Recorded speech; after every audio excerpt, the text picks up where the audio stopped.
Bonsoir à tous. 1140 procédures examinées et 10 personnes incarcérées.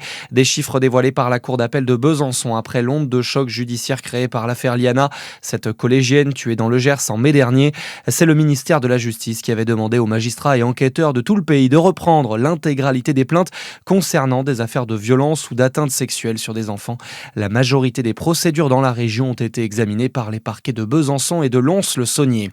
350 décès supplémentaires dans la région pendant la canicule de juin.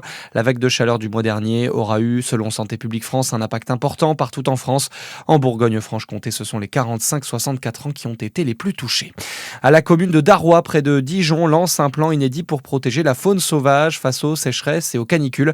En partenariat avec des experts et associations, elle prévoit d'installer des points d'eau adaptés afin de réduire la mortalité des animaux, tout en évitant les risques comme la prolifération des moustiques.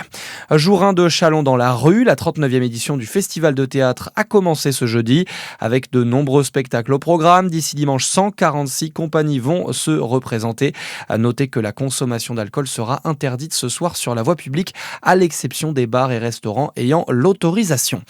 Dans le reste de l'actualité, la circonstance aggravante de racisme retenue par les juges d'instruction dans l'affaire Thomas, cet adolescent de 16 ans tué d'un coup de couteau en 2023 à Crépol. Une qualification de racisme retenue sur la base d'une dizaine de témoignages faisant état de propos hostiles aux personnes blanches. Dans cette affaire, 14 personnes sont mises en examen. La France interdit les réseaux sociaux aux moins de 15 ans. Le projet de loi a été adopté cette semaine à l'Assemblée nationale. Emmanuel Macron a salué une avancée majeure. Il s'y était engagé.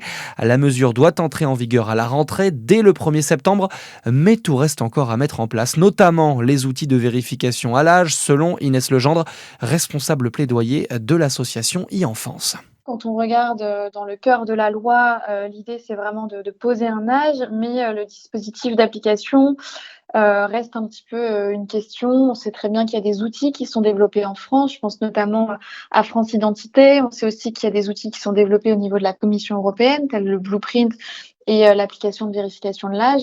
Maintenant, sur le dispositif opérationnel et technique, qui sera prêt au 1er septembre, je pense que cette question se renvoie à la fois au niveau européen et au niveau français sur cette partie. Les plateformes auront jusqu'au 1er janvier pour vérifier l'âge des utilisateurs et fermer les comptes si nécessaire.